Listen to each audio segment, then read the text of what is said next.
Welcome to Embrace Your Inner Boldness, the podcast dedicated to empowering you to live confidently, embracing all parts of who you truly are. I'm Melissa Henning-Frank, and I'm the founder, success coach, and consultant of Becoming Bold, LLC, and you can count on me to be your guide on this incredible journey of self-discovery and transformation. Let's get right to it. Hey, beautiful souls. Today we're going deep into what it really means to reclaim your power and build unshakable confidence from the inside out. If you're feeling the discomfort of the unknown with current events, you may be feeling a little bit powerless or frozen, not sure where to turn, who to trust, and what to believe. Instead of allowing the discomfort to make you want to crawl into a hole and not come out until it's safe, let this episode empower you to keep on keeping on. Keep working on you. Keep focusing on becoming your boldest self. You gotta have the audacity to feel the fear and do it anyway. Let's talk about reclaiming your power. Actually, before we talk about reclaiming your power, have you joined my email community yet? My weekly email is packed with insights, actionable tips, and access to a private page on my website where you can find tools to help you on your development path. The link to sign up is in the show notes. Okay, now let's talk about reclaiming your power. Let's talk about what boldness really means. And let's start here. Boldness isn't being loud or aggressive. It's being aligned. It's showing up as your real, beautiful, sometimes messy, always evolving self. It's speaking up even when your voice shakes. It's taking up space without apologizing. And it's deciding that you're no longer going to play small. Your bold doesn't have to look like they're bold. Boldness is personal to each person's unique path, and there's not a specific scale. You know in your soul if you've got some boldness in you that you haven't allowed yet. That potential and realness that lives in you and probably was you before the world started telling you how to be and how not to be. If you're not already maxed out on your boldness, keep listening. Let's talk about how we play small. Let's get real. Playing small looks like over-apologizing. It's saying yes when you want to scream no, waiting to feel ready before going after your dreams, downplaying your brilliance, avoiding visibility because you're afraid of being judged. Does that sound familiar to you? These behaviors are so common, and they're rooted in systemic programming, conditioning, fear, and shame. Let's talk about why we judge bold women. This is a really big one.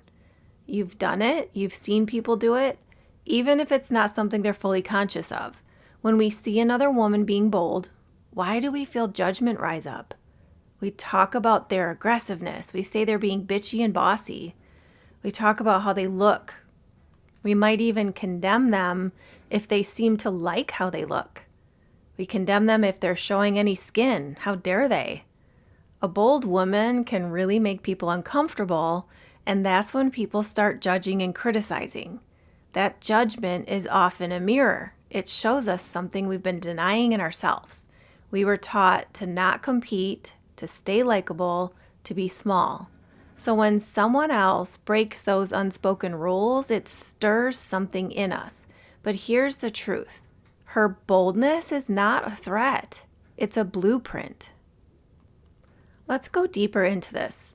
Judgment is often a defense mechanism. It protects us from the discomfort of acknowledging our own potential.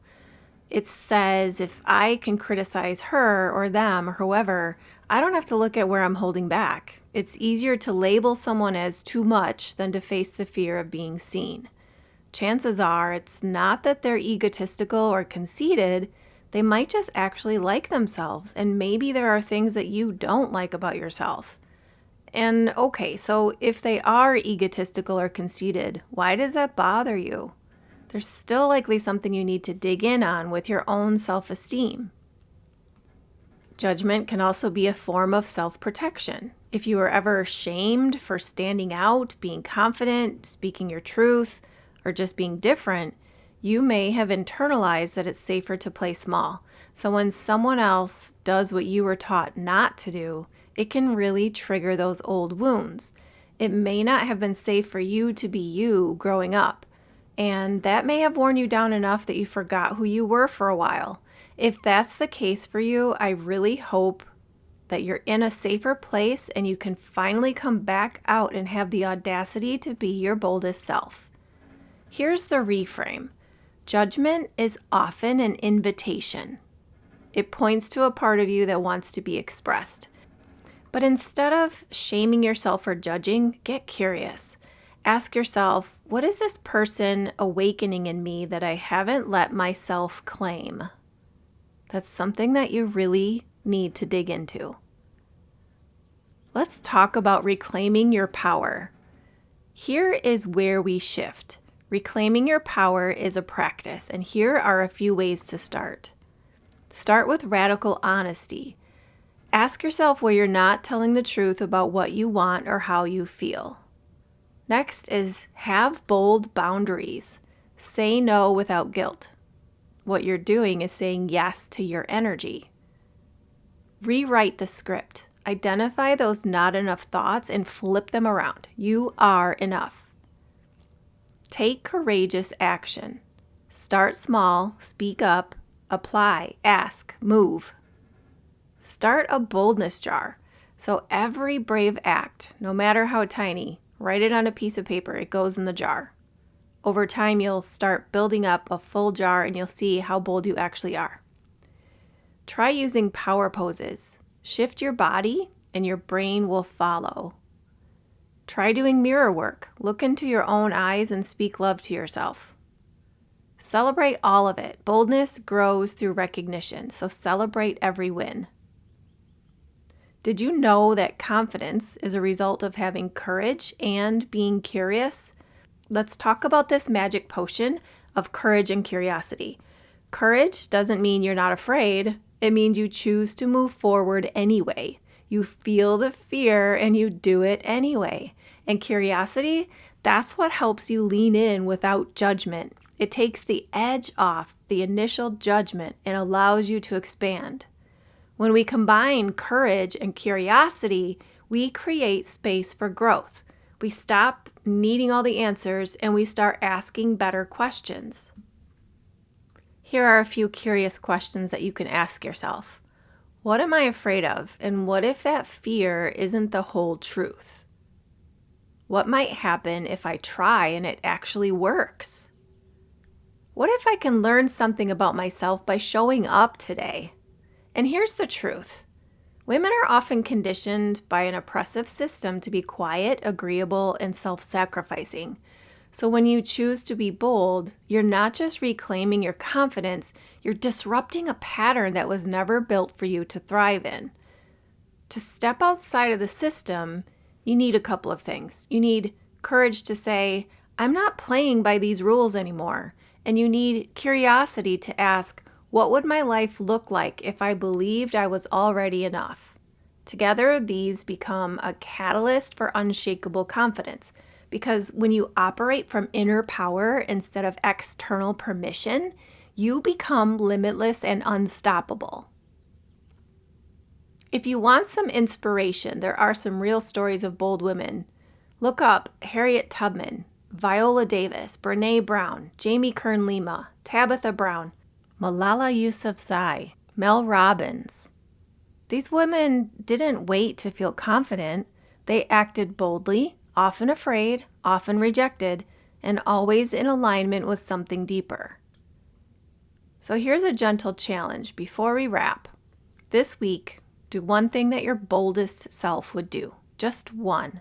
Write it down, say it out loud, drop it in your boldness jar.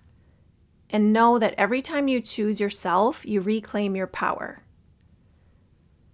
If you've been playing small, second-guessing yourself, or shrinking to fit into spaces that were never meant for you, you're in the right place.